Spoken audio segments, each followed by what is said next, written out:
In 2025, I will be running the London Marathon.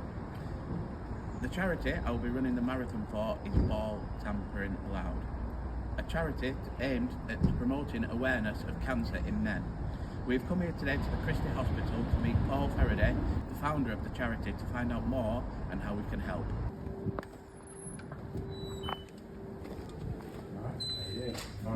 So I'm here sat with Paul, the founder of the charity, and we're going to find out more about Ball Tampering Allowed. Thanks, Andy. Yeah, Ball Tampering Allowed. It came to me, ironically, we're here today filming in the Christie's Hospital. And after experiencing cancer 3 times, the most recent being March 2021, when I underwent life-saving 9.5-hour surgery here.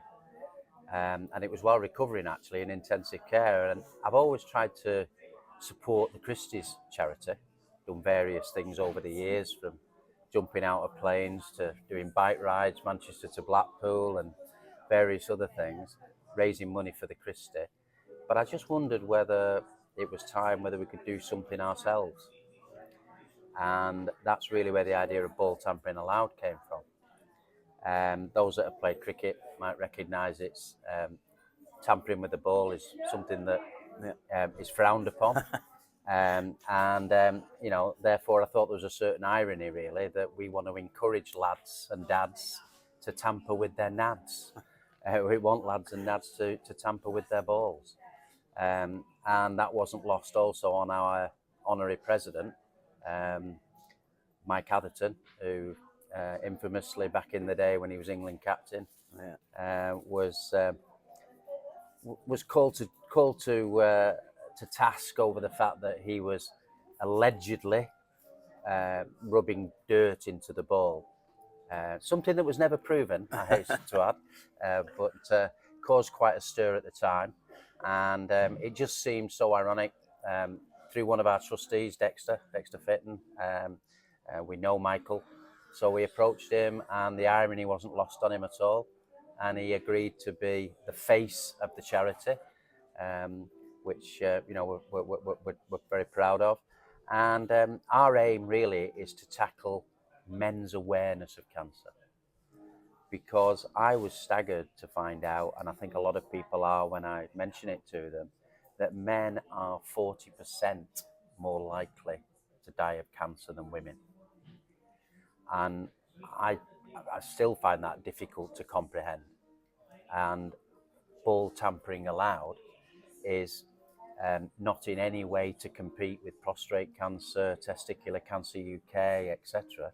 It's to work with those organisations.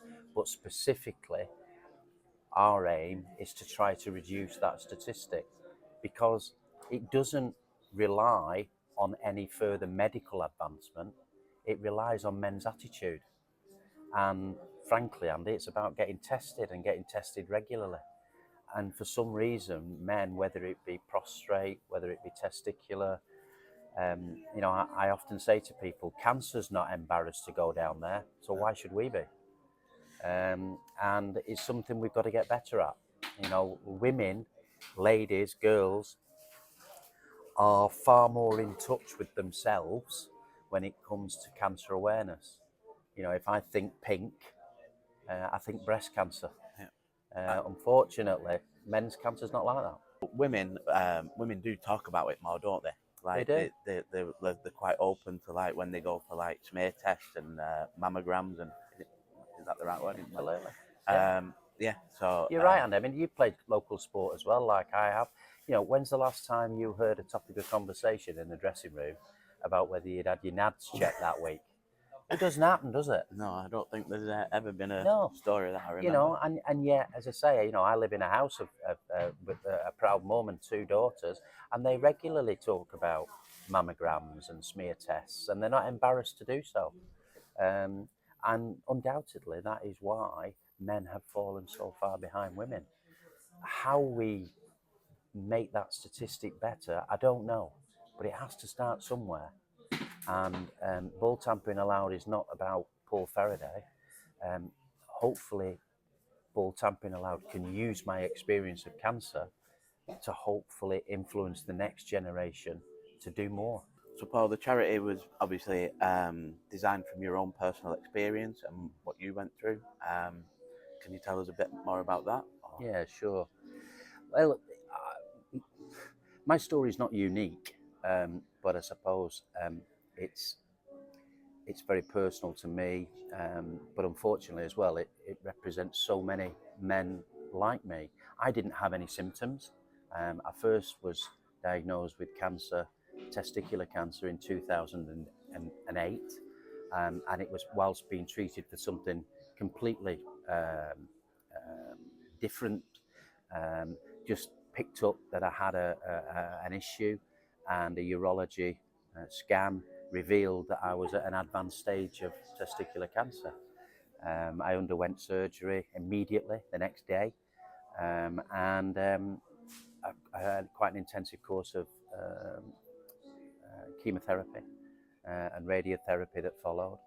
I went through quite a difficult time on a personal level. I suffered quite a lot of mental related issues, primarily because I couldn't really understand what was happening to me, what had changed. I didn't really understand then, but I underestimated the impact that it has on your hormone levels in your body.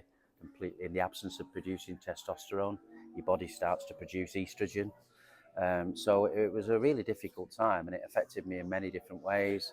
I was unable to work in a full-time capacity, and it was a tough time. But fundamentally, I was lucky, and I came through that. Therefore, it came as a real surprise that after being in remission for 8 years, when I was diagnosed again in 2019, and it was a routine scan, because I'd been in an advanced stage of cancer. It's normal for people to be given the all clear at 5 years, but I was still undertaking a half yearly scan. And at one of those scans, it was revealed that my cancer had come back. Again, further treatment followed, further chemotherapy, further surgery, removal of lymph glands.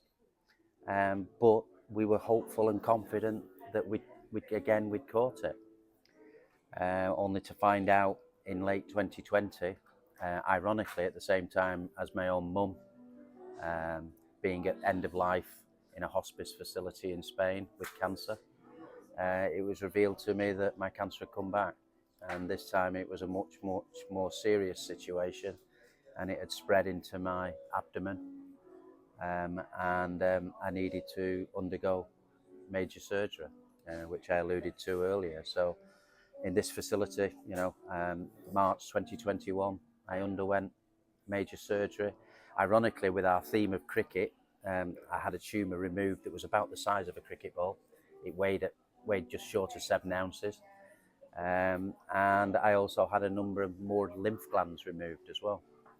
So, that's why I'm trying to use my story to help encourage lads and dads everywhere to not let cancer get to the stage, unfortunately, it got to me. Whether you know it or whether you don't, get checked regularly, because, cancer survival rates have increased massively in the last 10, 20, 30 years. But it relies on that early diagnosis. The longer you leave it, then the survival rates become very different. Typically 9 out of 10 patients who are treated early survive cancer. That drops to 3 out of 10 when you're at a more advanced stage. So it's crucial that we get that early prognosis, diagnosis, then things can be done. But I'm one of the lucky ones, Andy. I'm still here, and we're just trying to make a difference for the next generation. So you mentioned earlier about the men are 40% more likely to die than women of cancer. Obviously, how much would like a couple of percent save if we could promote the awareness? Well, huge, massive is the answer. I mean, the reality is, last year alone, 167,000 people died of cancer. Now, when you think that men, as I say, are 40% more likely than women, if we were to just able to reduce that statistic by 1%, then we're talking about thousands of lives. I mean, I can't quite comprehend that. I'd be happy in the knowledge that we saved one life. But if we can, if we can help the next generation to do more and start to see that statistic coming down from 40%, that'd be wonderful. That's why we're going to work with organisations and working with businesses to try and raise awareness through their employee wellbeing programs, talking to men, etc., encouraging them. I was with on a construction site very recently, and I actually asked. There was about 300 guys in the room, and I actually asked the question: just give us a quick show of hands, guys.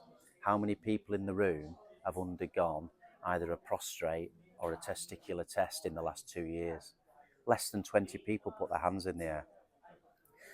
And the irony is that the employer who invited me to do that session, as a construction company, they provide for their staff a free annual health check.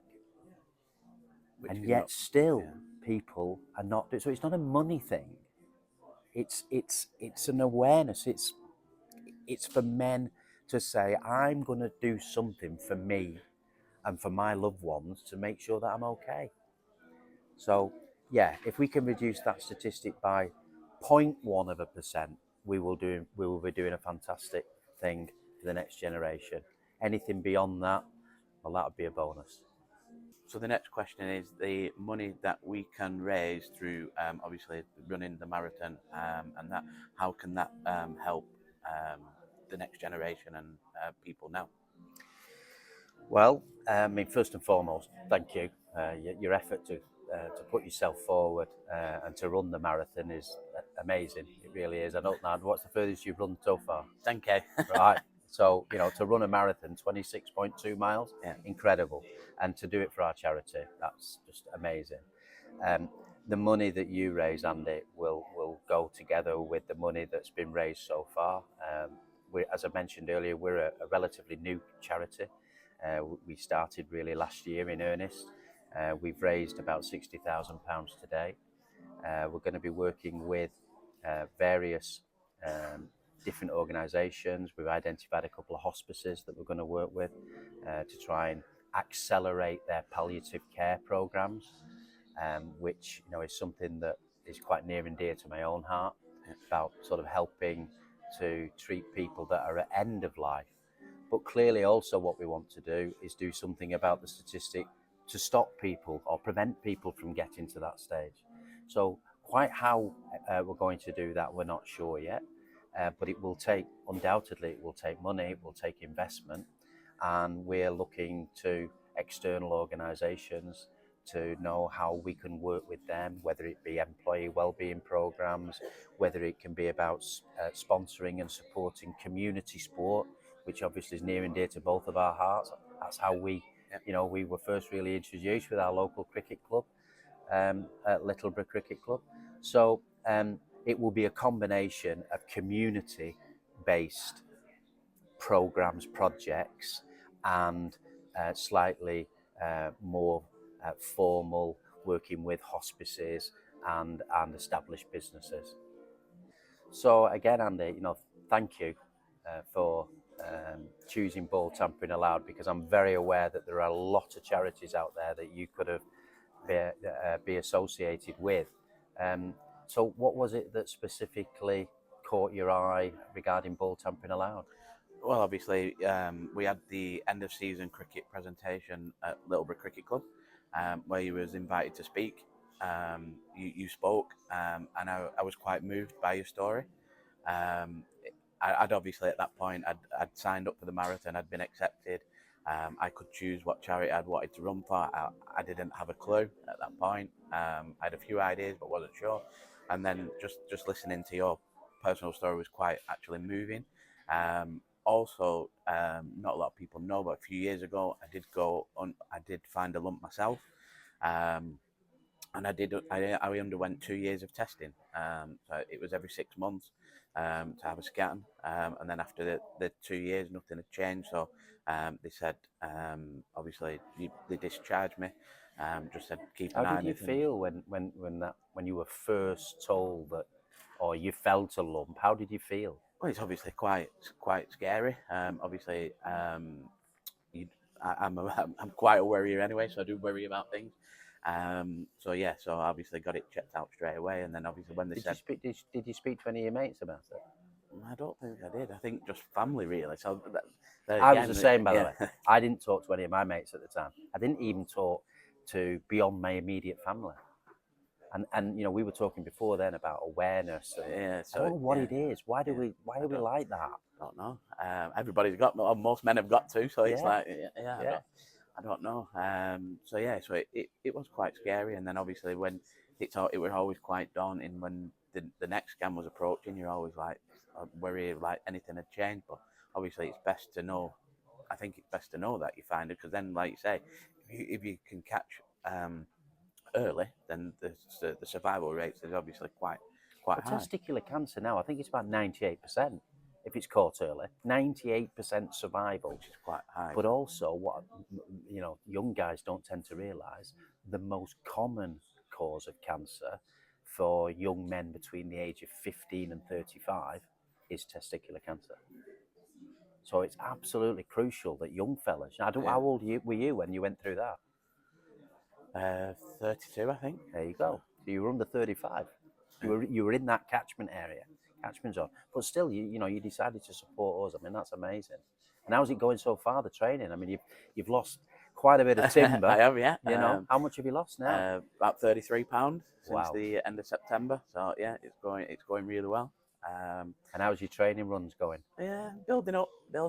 It is quite daunting, but I believe you went away recently to Benidorm, and you even took your trainers out there, didn't you? And did a bit. Well, I took my trainers with the best intention, but you just ended up running between bars, did you? Yeah, yeah, it didn't happen on that one. So, but no, it's but you're back on track now. Yeah, back on track. It's going well. I mean, quite enjoying it.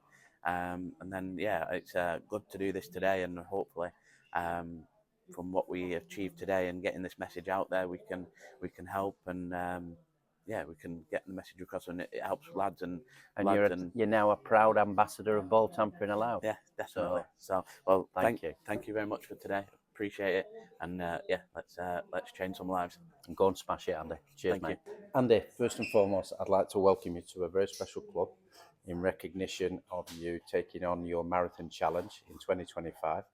And that is to welcome you to the Ball Tampering Allowed charity officially, and present you with this badge. And you are now very much an ambassador of our charity. Thank you very much, and good luck with the marathon. Take care. Thank you.